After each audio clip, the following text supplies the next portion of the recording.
What Drives You is brought to you by Ziglar, your premier source for equipping life and leadership coaches. Visit Ziglar.com and let them inspire your true coaching performance. Yeah.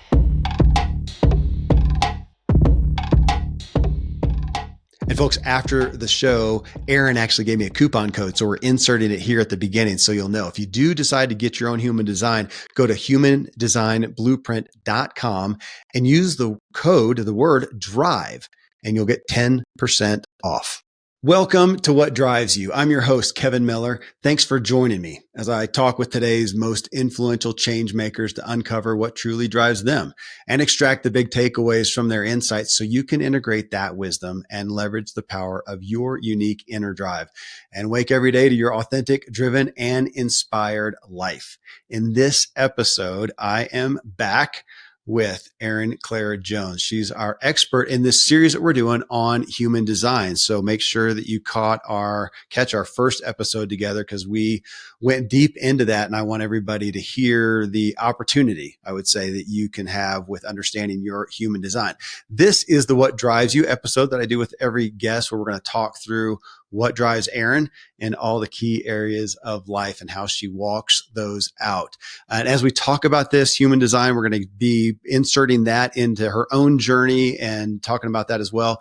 And you can go find that at humandesignblueprint.com. That's where you can get the free profile. And then if you want to go further, like I did, you can then pay for one and do that and get, and you're going to want to, I'll just tell you that right off the bat. You'll see enough from the first one. You're going to want to do that, pay for that. And it'll, I think, blow your mind. And as I talked about in the first show, it's incredibly equipping. Talk about something that's useful. And I'm obviously inspired about it. So Erin, thanks for being back with us.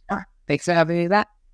Well, I am. I'm interested to hear how you have walked out your human design in these areas of life and where you've struggled, as you shared about in the first time when you were out of alignment with that. So to look at what drives you spiritually, that's where we start off in, and looking at the values you have spiritually and how you are working to walk those out amidst your own human design. Yeah. So I think that I have always been driven to kind of learn more spiritually. I didn't grow up in a religious household or in a spiritual or mystical one. But I remember even in high school, I grew up in Seattle, Washington, and I was just like hunting, like I was looking for like the Shambhala centers in Seattle, which was so fun. I remember my mom be like, "What are you doing?" I was like, "I just want to meditate." And I remember like going, I was a high school kid, and I think that I was just always looking for things. I remember in college even, I was looking for a meditation retreat. I wanted to go on a meditation retreat so badly. And do you know Thich Nhat Hanh? Yes, I do. As you say that, I know of the name, but I couldn't tell you. He was prolific, and I had no idea who he was. But I remember like looking online, like, is there a meditation retreat in Colorado? And I ended up going on his last retreat in the U.S. Before he retreated back to Plum Village in France, and like had the most amazing experience. So I think that there has always been such a drive and desire to learn more.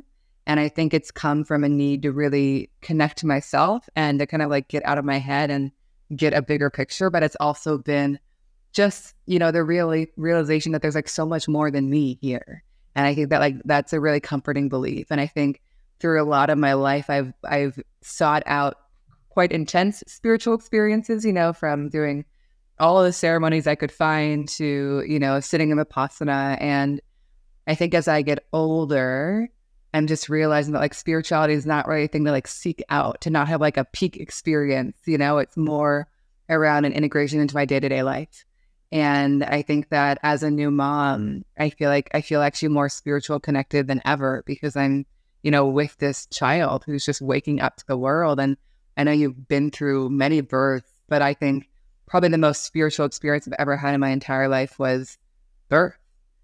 It was the most miraculous thing I've ever experienced ever for both me and my partner. Like I still can't actually wrap my head around it, that like my body grew this child and then like my body pushed out this child, because as much as I was present and there and I was unmedicated, I was doing all I could to be present, it still just like happened. I was just like a witness to the whole thing. So I feel like just moments like that are such powerful reminders, because I feel like like many of us, get stuck in our head and start questioning things. And so I think having practices that just remind me that there's so much more at play is so helpful.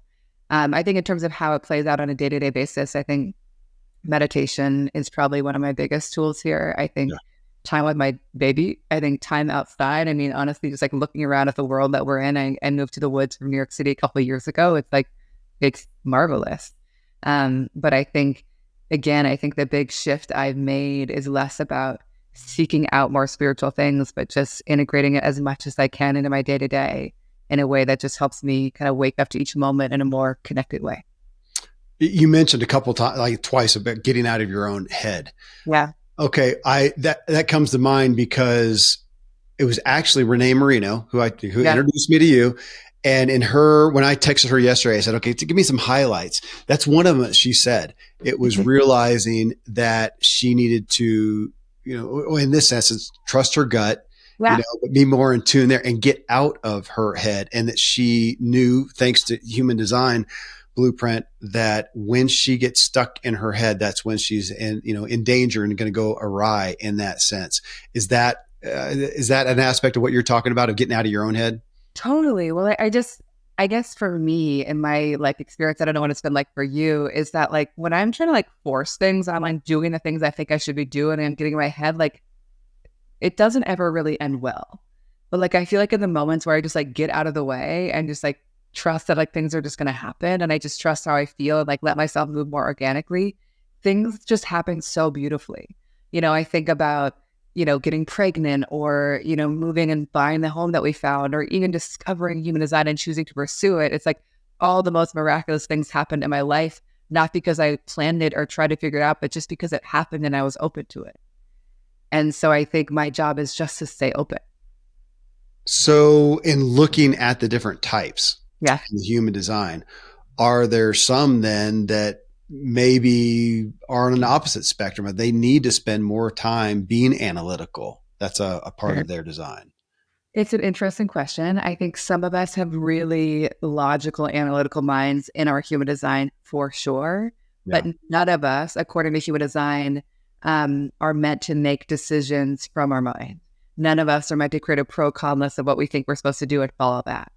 So, Interesting. so I would say in terms of like using that logical, analytical, powerful mind, it's not meant to be used to make decisions according to human design. Some people are meant to, again, talk things out, sleep on things, trust they're good in their moment, but it's more about kind of connecting to a deeper instinct to know what's right for us. And that our mind is meant to be a really powerful source of inspiration for other people. And actually, can I ask you a quick question? Mm-hmm. So like for you, you have a really powerful, active, always thinking mind according to your human design, and you're really here to like share all your insights with the world. I have a similar thing, but it's like always going. Yeah. And so I can imagine for decision making, it's sometimes a little bit easy to kind of get lost in that. And I would say for you, you are really designed to kind of be driven by your gut feeling in your decision making according to your design and let your mind be an amazing source of insight for other people. How does that? Yeah, yeah, and some of that comes into. We talked about this in the first show. Some of the, I do. I want to be efficient. I say impatient, but let's use a positive word. I like to be efficient, and I like to go. And so I know sometimes I'm just making a decision just so we can keep going. I don't know if it's best. I haven't like that. I haven't slept on it. I don't know that I trust it, but I just want to can we just freaking go forward? Yeah. And I'll do that. And, in some places it's okay with that when it's not critical, but when it is big, it's interesting. You've got me thinking about this, Erin. I've known this for probably 20 years. It conceptualized during a certain acute time in our lives. And I attribute it to vision in a sense. Like if I can see it, like there's a big decision. And if I can see it, if I can conceptualize it in my head, I trust it. Mm-hmm. And if I can't, I don't. And I know at any given moment with something big, I know. And I've even had things like maybe we're going along now thinking about, should we do this? Or I even like writing a book. Okay. I came to the table 2 times because I have a big audience, twice with a topic that I cared about, big literary agent, who was going to go shop me. And I just didn't see it. I mean, at the end of the day, everything made sense. I love to write. I love doing my, I just couldn't see it. So you take that to the gut. I just didn't feel it. And so I just let it go. And then all of a sudden, a few years, whatever it's been now, 2 years ago, something like that, when the idea of this, or the catalyst, I should say, for what drives you came along, it didn't take long. And I knew I was there. I knew I could just saw it. Well, and I love that for so many reasons. One, because like your gut not only lets you know where to put your energy, but when to put it there. So I love your Right. examples because you're like, it actually feels right, but like not now and not yet. Yeah. Another piece, and this was in your blueprint, I don't know if you remember reading it, but like with your design in particular, it is useful to actually visualize the possibility of actually doing that thing Yeah. to see what the response is. And so I just love your example there of being like, I actually couldn't visualize it. Like Yeah. it just wasn't available, but like when it was correct for you, it became available. And that's so cool.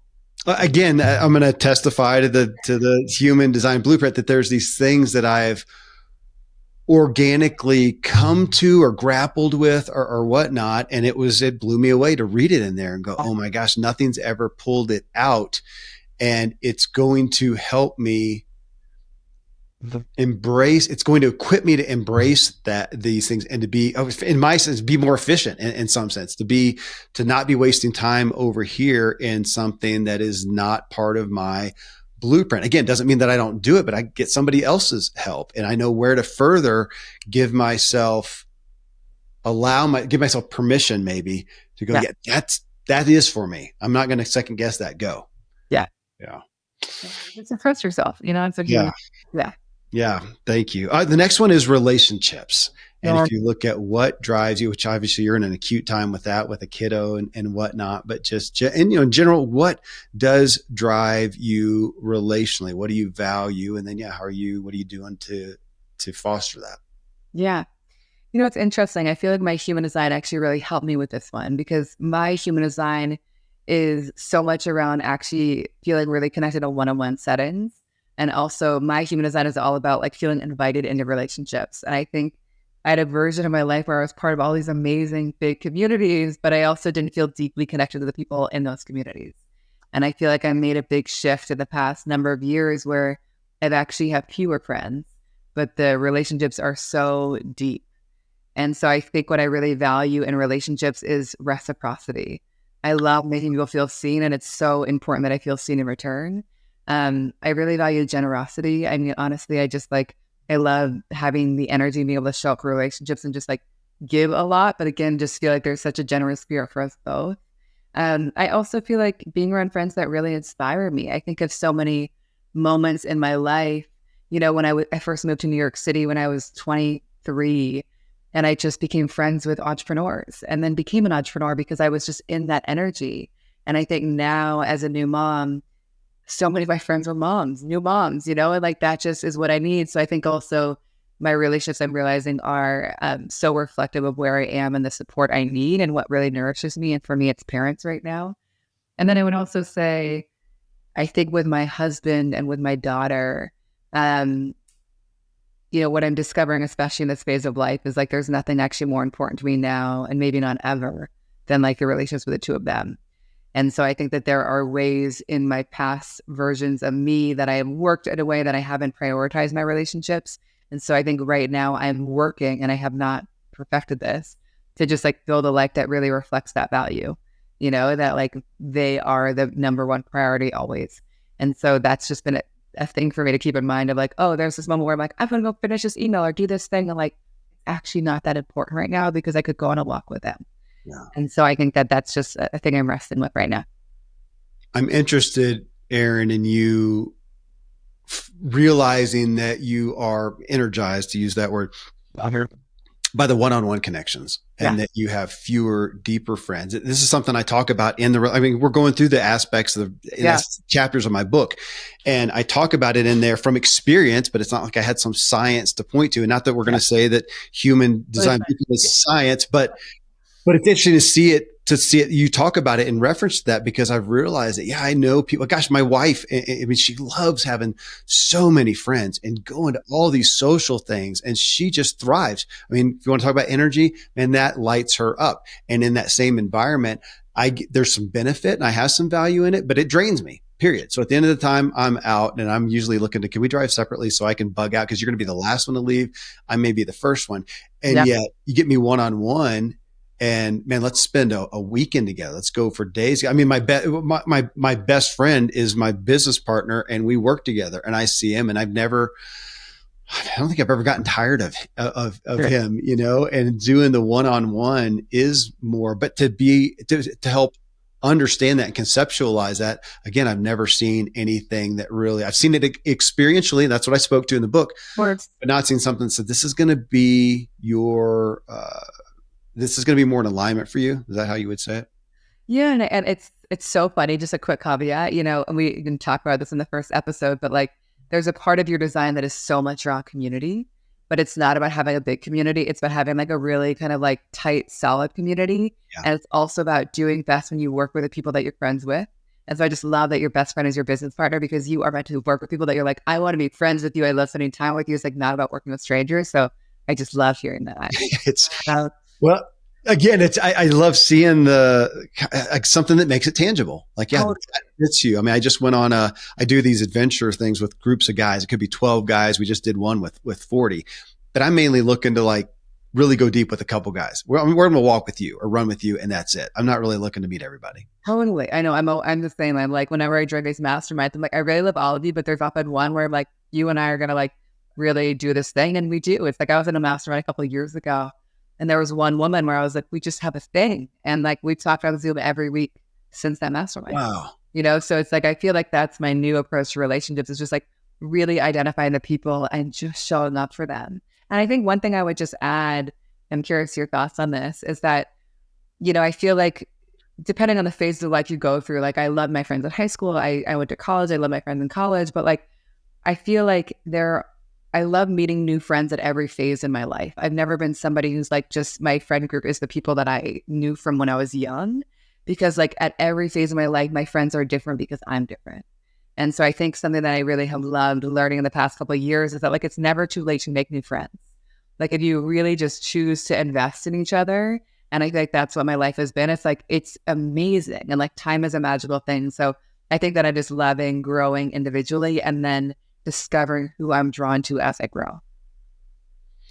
I struggle with that, Erin, with an aspect of that. You just said never too late to make new friends. I have struggled lately with, I don't know if it's a feeling or if it's an expectation that I put on myself of feeling like I should feel guilty for the old friends I haven't kept up with, which I cherish. I mean, these people, kind of like the old cliche of they've made footprints in your lives. I mean, just they're dear to me. I mean, I just, they're the dearest people on the planet. And yet I put so much energy into the people right in front of my face. And I've got new friends that, relatively new friends that I mean, yesterday I walked out of my office and two of my best friends were out in the foyer sitting down, and I said, well, this looks like a party. And he said, oh, I've got this bourbon. And we went and we sat around for an hour and did that. And this is my life. And yet I feel kind of bad with the old friends, but there's also so much time. So I grapple with that a little bit. I know. And I remember even in your book, you referenced the 5 regrets. And I think one of those regrets of those on their deathbeds was like not keeping up with friends. Yeah. Right. And it's interesting because I struggle with that as well. I think that like I really have not been good at keeping up with my friends, and most of my college friends are still best friends, as are my high school friends. So it's a dance. I think that like I'm also much better at investing in what's in front of me, but I think that I've started to just like reach out to my old people because I love them, but I also just know that we're all playing different roles in each other's lives right now. So I've also allowed myself to be like, but this is also one that feels really good right now, so I'm just going to fully into it. It's so interesting, Erin. I've literally thought about, I'm gonna take some resort somewhere or a retreat center or something like that and fly all my old friends in. And can we just spend a week together? And just, I don't know. You got me thinking on it. Thank you. Well, health and wellness is the next one. Yes, and so when you look at that, what drives your efforts in pursuit of your own health and wellness, and how do you walk that out? I think what drives it is just feeling good. Like, I just feel like I, in an ideal world, don't want, physical limitations to kind of limit me from doing the things that I love. And so doing whatever I can to feel at my best. I think I've had that drive since I was young. I think I've approached it in different ways. I don't know what your life experience has been, but I used to be quite rigid. I remember living in New York City, I was like, I'm gluten-free, I'm dairy-free. Like I do my hour of hot yoga every morning. Like I was just very intense and very rigid. I cannot say I was the most healthy because I had all these rules, and I think when I moved to the woods a couple of years ago, I actually just like relaxed all my rules. I was like, all of a sudden living near all these farms. I was like, this is amazing dairy. And oh my God, these like croissants are so good. And like, so I feel like I actually feel better than I ever have. And I also feel like the least rigid. I stopped drinking alcohol in 2016. I was like, I'm over it. I just don't need it. And like, even in the past year, I'm like, oh, like maybe I'll have a glass of wine. Like we were just in Paris and I was like, why not? And I was like, oh, this is just such a like fun thing to experience with my husband because he had never drunk either. So I feel like, I want to feel good. And I also want to be responsive to the moment and not create so many rules for myself about what I can or cannot do. Because I think what I personally discovered is like when I eat gluten, when I eat dairy, I feel fine. Mm. And like, and that might change. I'm also have been pregnant and breastfeeding. And so I might move out of that phase and be like, I'm going to get rid of that again. So I think the drive is always to feel good. And I think I'm just learning to be a little bit more flexible about how to get there. I think, again, especially as a new mom, I think some of my rituals have fallen out the window and still are very present. But like some mornings I'll wake up at 4 or I'll, can't go back to bed. I can't control that right now. And so I think I also have been kinder to myself around what I need in each moment rather than being like, okay, you must do this thing, even though, it might be hard for me to do at the moment. We were vegan. So talk about being rigid. I used to say, this is like a religion, man. We can't eat with other people. We can't go out. We can't whatever. We did that until my wife got pregnant with our first kid. And she said, I just want fish, period. So we went to lacto, ovo, pesca, whatever, to that. Now today she says we're flexitarian and I have allowed myself to do a little bit of everything, kind of like the 20 rule. 80% of the time I do my thing, 20% of the time. Yeah. Do you have a nutritionally kind of a structure that you adhere to in general though? Yeah. I mean, honestly, we can't help but eat healthy. That's like what we generally crave. I think that I was a pescatarian for most of my life. I think now I primarily just eat vegetables and fish or chicken. I eat red meat sometimes, but rarely. I feel like it's more my body just really needs it. And then also because I'm currently breastfeeding, I used to like not eat much in the morning. I would usually kind of fast at the beginning of the day, but now I like wake up and I'm like, I need food. So I would say we have a pretty protein heavy, vegetable heavy, fruit heavy diet.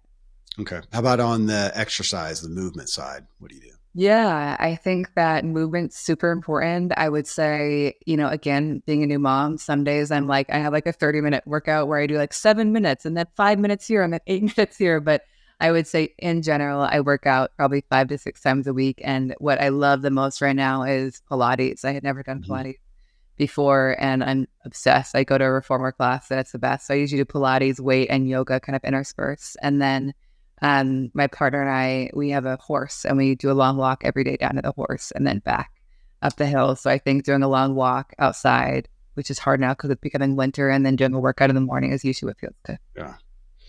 Well, that's on the physiological side. Next one's mental. I really like to look at even the mental state that you want to be in, but what drives you in regards to your mental health and wellness?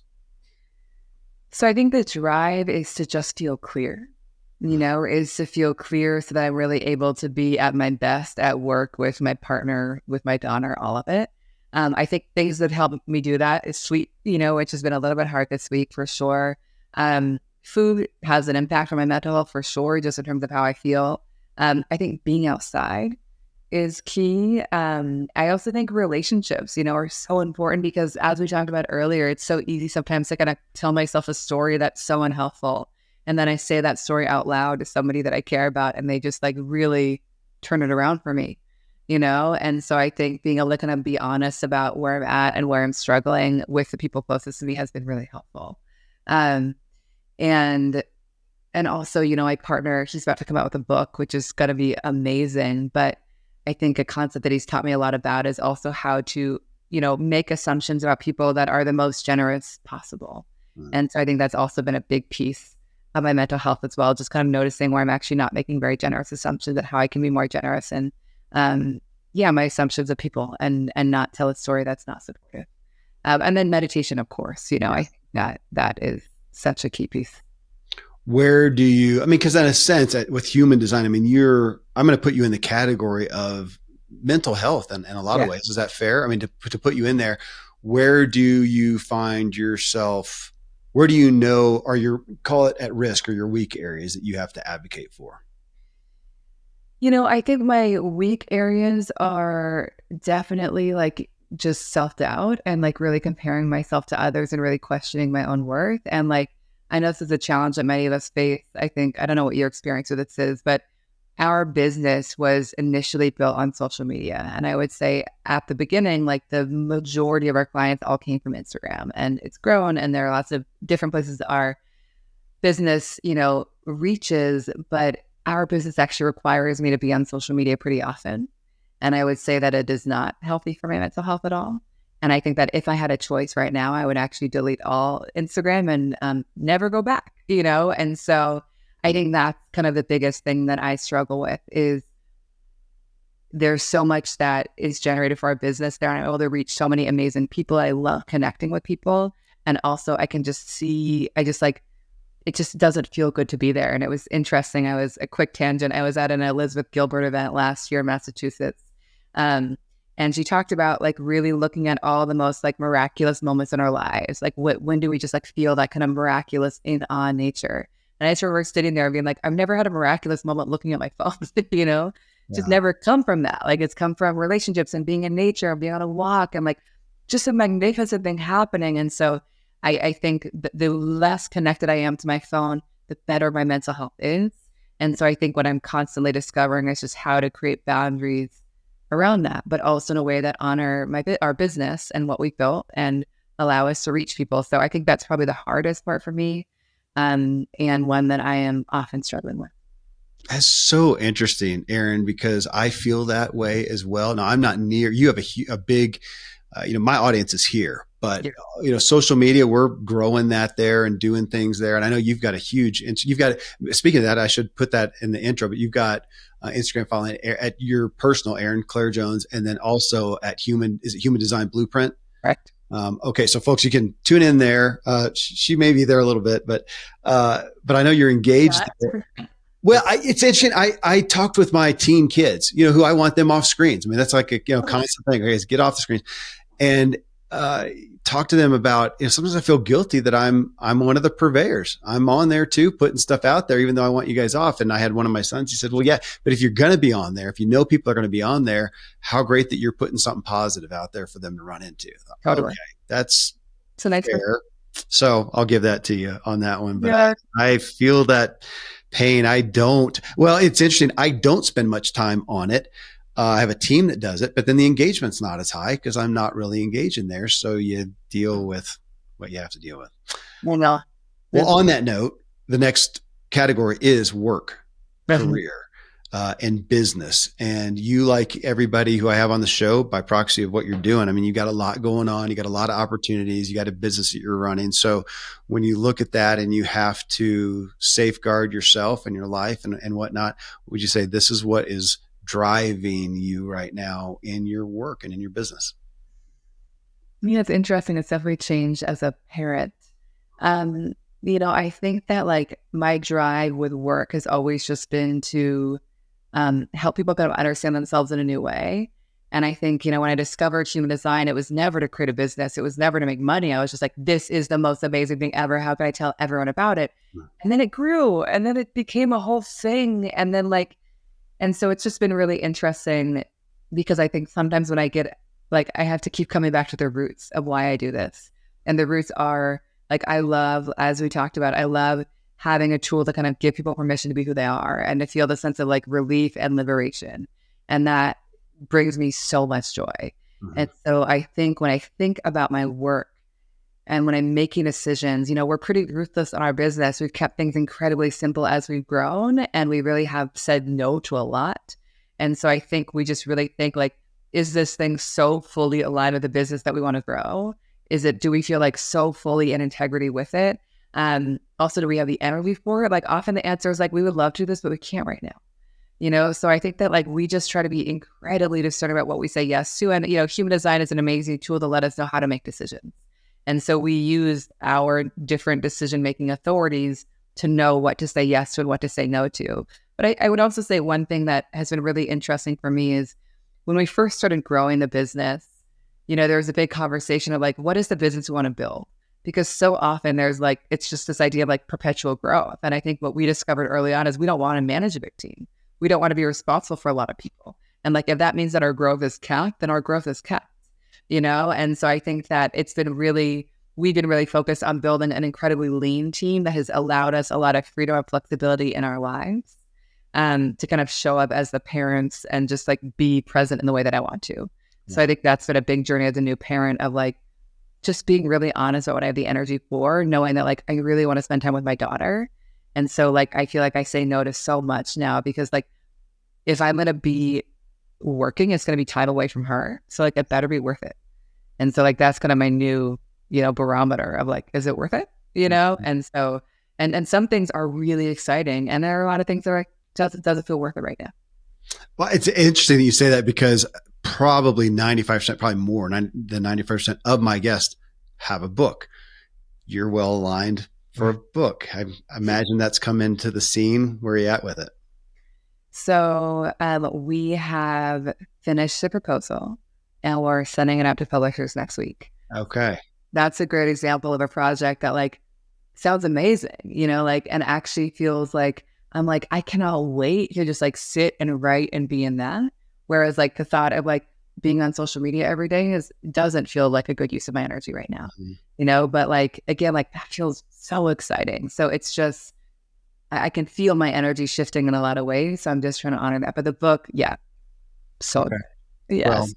Well, you'll be back here with it then. Knock on wood. Yes. Okay. Wow.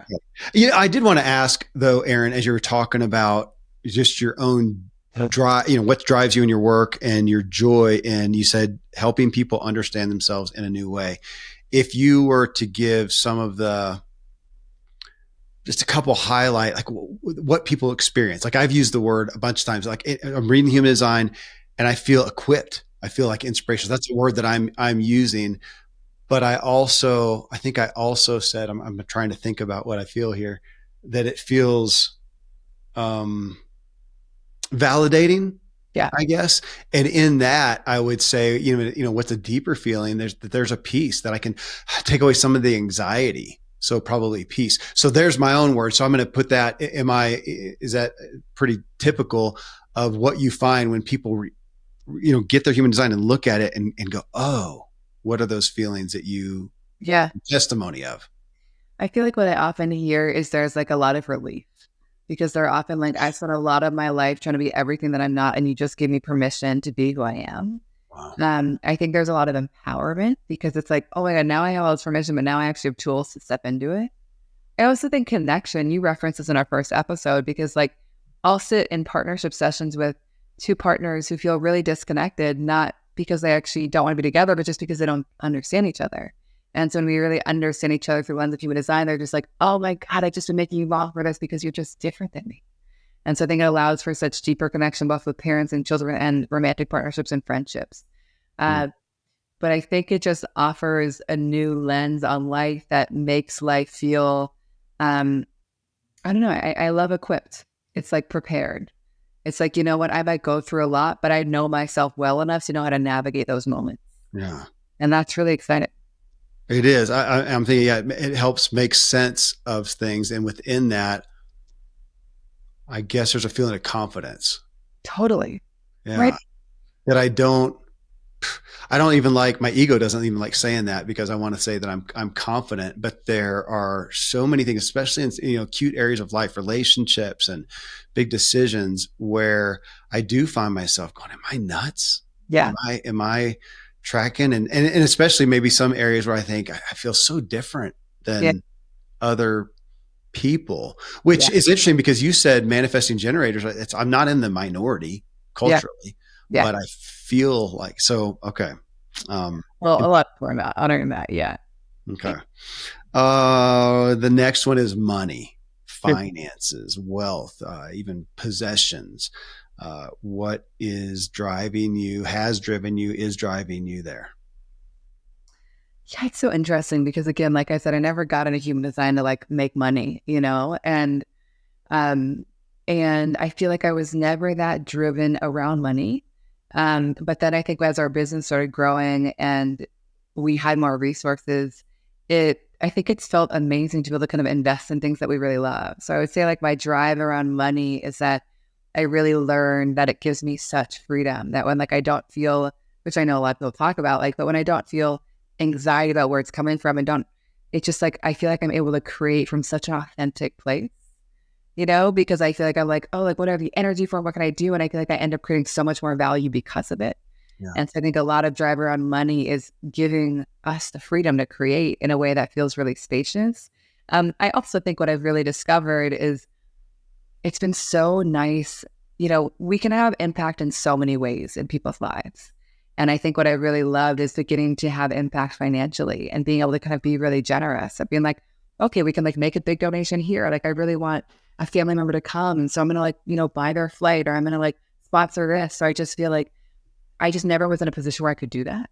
And so I feel like being able to be generous in that way feels really good for me. And I know that it can feel good for other people as well. So I think there's actually like a lot of drive now of like, it's actually really fun having impact financially. And while again, it's not the only way we can have impact by like smiling at somebody, or helping them a certain way or volunteering somewhere. I love having impact that way when I can. And so that also feels like a big drive as well. Noticed any different thoughts as a new parent regarding money provision? Well, a child is expensive. Yeah. Tell me about it. You probably know it's just everything. I'm like, wow, we have to do extra everything. But I just know myself. I think I grew up in there's been like some anxiety around money, even when there didn't have to be. And so I know that when I'm feeling really anxious about money, it's just like they can like overtake me. And I know that like that's not healthy for me, and it would definitely not be healthy for a child because I experienced it growing up. And so I think that there's a real motivation to, provide for ourselves in a way that that anxiety isn't present when possible, and I also think it's a balance, because I also like, we want to create all the opportunities ever for our daughter. And we also want her to like be independent, and get a job young, and just like also like learn how to fend for herself. And so it's a balance, but I think on a personal level, I definitely want to do all that we can so that like that anxiety is not in our household. And like, honestly, it feels really great to like, we just brought her to Paris last week and it was amazing. And like, I know that she's 11 months old and probably won't remember that, but like still we're kind of like normalizing traveling on a plane together, and she has her passport. And so like, there are moments like that where it's just like, I love being able to give her those experiences. Yeah. We just visited an amazing Montessori school this week. And like, I want to be able to send her there, so I also want to just feel free to do that. Last one is actually, it's not the last one, but it's a subset, is achievements. And that is one that, the drive for, it often changes for us over time. But when we look at achievements, what has driven you? And if it's different, what's driving you now towards the things that you have and want to achieve? It's so interesting. I feel like I've always been very self-motivated. I think that like from a young age, I was just like, I wanted to study. I wanted to like apply to the best schools. Like, and I can't even tell you why. It was just like in my bones, I was just like, so like being driven in that way or being really motivated has never been a challenge for me. I think that I've always been ambitious, and it's in my human design. I have like the channel of ambition. It's like just like a drive to be successful in some way. It's like, there's a part of me that I just can't get out of in that way. But I also think that when I was younger, it was more like a drive to have a big impact. And like, I still have that drive. Like, I still have like really big visions with human design. I really want to bring human design to the mainstream. I want to like make it so accessible to people that might be incredibly skeptical to it. I want to just like transcend the human design space. Like, there is so much motivation, again, that I can't ignore it if I tried, and like, even like, as a new mom, I love spending time with my daughter. It's such a priority. And I also know that working and achieving is a really big part of who I am. And it's like not a thing that I can abandon. And I think that me doing that also helps me show up better with her. But I think this is all to say that as I get older, and I was just talking to my husband about this last night, I'm just like, again, I learned that we have impact in so many ways. I think that we have an amazing woman who has been a nanny for a while, early days with our daughter. And I remember her once coming over, she was studying to be a nurse. And she was like, I just feel like whenever I'm around you guys, good things happen. Mm. Like, it was just so wild to hear that, because I was like, what if like that's it for me? Like, what if like my job is that when people are around me, good things happen? You know, it's like, and like in big and small ways, maybe I make them feel empowered to be who they are. Like maybe they're like, oh my God, this person just like gave me a toy or bought me a coffee or whatever it is. Like, so I just feel like that's kind of like a new perspective. And my husband, again, talks a lot about this, because he's just like, what if our purpose was just to help somebody across the street one day? You know, like what if that was it? And so I think that I feel like that is a new drive that I have, is not just to achieve the big things, but like, how can I just, when people are in my presence, things are better in some way. Like, how can I just make that my job and see what happens? And I feel like I would be happier if I did that. I think, those around me obviously would be too. It's a precious testimony. Yeah. It I'm thinking about, again, back to the human design, and as part of my manifesting generator profile, the need to, how did you, I'm not fluent enough to word it like that, but that I need to keep myself up, and it's in a Yeah. sense, keep myself inspired. Yeah. But that if part of my job is to do that so that I spread that energy around. I mean, I want that. That's a different, it's like what are the sum of the parts are greater than the parts themselves. I mean, that's greater than whatever it is that I may doing to get me inspired. And I'm looking at that. Wow. That the bigger thing is that I'm inspired, and that I'm spreading that energy around may be the bigger benefit. Totally. I'm like, and everyone does it in different ways. And with your design, it's like the more lit up and excited you are, the more, you uplift and inspire everyone around you. And so your personal satisfaction is like the biggest root to kind of your, collective impact. So It's empowering. Back yeah. to that word again. All right. Well, the last one is one of interest too. Speaking of that, I mean, really, it's an inspired aspect of what do you do that's just for you, to inspire you. It may be a non-productive thing in and of itself, but it's the thing that it jazzes you, whether it's a hobby, an interest, a self-care, or whatever. What Yeah. falls in that category? Well, I love that you asked that, because I think, going back to my design, like one of the challenges of my design is not knowing when to stop and not taking enough rest. And I know that for me, for a lot of my life, I felt like rest had to be a productive time. So I would like listen to podcasts and take courses and read all these nonfiction books, and it was great, but I never allowed myself to be deliberately unproductive. Hmm. And so I think that like I really allowed that, and it's been great. I would say probably one of my favorite things to do in those times is to read fiction. I'm like an avid reader of nonfiction. I read your book. I loved your book, of nonfiction and fiction, and I'm always reading one of each. But I think that like I just had never given myself permission to read fiction before 2020, and then I read that it was like the best thing to do for your brain before you go to bed, because it basically, my partner taught me this, but it's like we can watch TV and I love watching great TV, but like it can craft an amazing story. But like when we're reading a fiction book, our brain has to craft that story ourselves. And it's just the best thing you can do before you sleep. And it's so good for your brain. And like, and maybe whatever, and it's really fun. But I will just say that like, I love reading fiction. I love just like reading for the sake of it and immersing myself in a world. And it is one of my favorite things that I do. And I read fast and I read a lot. Okay, give me a couple faves. It could be all time. It could be just lately. Give me something. Oh my God. Well, Lessons in Chemistry is an amazing one that, they just made. I haven't watched the show. They just made to be a show on Netflix. It's so good. Okay. Oh my God. What else have I read recently? I also love reading memoirs. I'm reading Kerry Washington's memoir right now, which I really like. One thing I will just say to hopefully give people permission if they want it is like, I used to like only read books that I felt like, historical fiction. There's a woman, Kristen Hanna, who writes amazing books that are historical fiction. I love all of her books, and Nightingale is a really, really good one. But I also have allowed myself to like read romance novels in the last couple months, and it like feels so junky and so good. And there's a woman, Emily Henry, and I was like, I would never read romance novels. And then I started reading them and I was like, these are the best, So I think that like that has been like I would say probably a real vice in a really nice way in the past couple weeks, in our past couple months. And yeah, I mean, I can make you a whole list. There's actually the woman, did you ever watch or hear of the show Station 11? Mm-mm.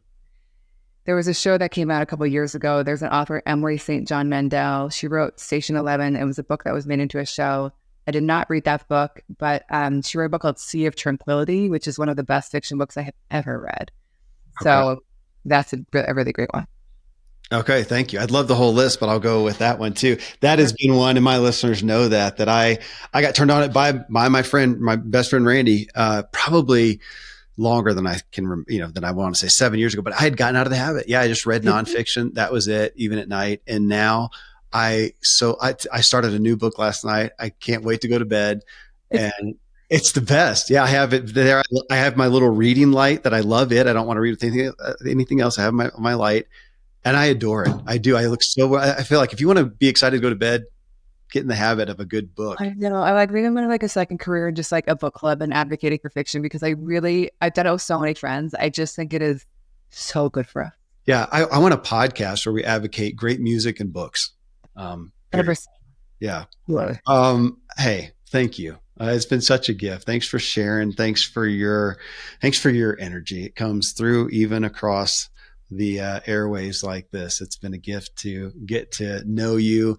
And folks, if you got something out of this, which I know you did, let us know. Give us a rating on Spotify. Give us a review on Apple Podcast, and tell us what you got from this exact show. Again, the human design, we've been talking about it. Go to humandesignblueprint.com. You can find Erin on social media at Human Design Blueprint and at Erin Claire Jones as well. So do that. You can see this episode that we did together on YouTube and find it. We'll do a bunch of clips on social media of really good statements, which they all were, but we'll pick out some extra special ones and find those at Kevin Miller CO. And if you want to leverage the power of your unique drive, check out my book, What Drives You, on Amazon. And until next time, stay driven. Yeah.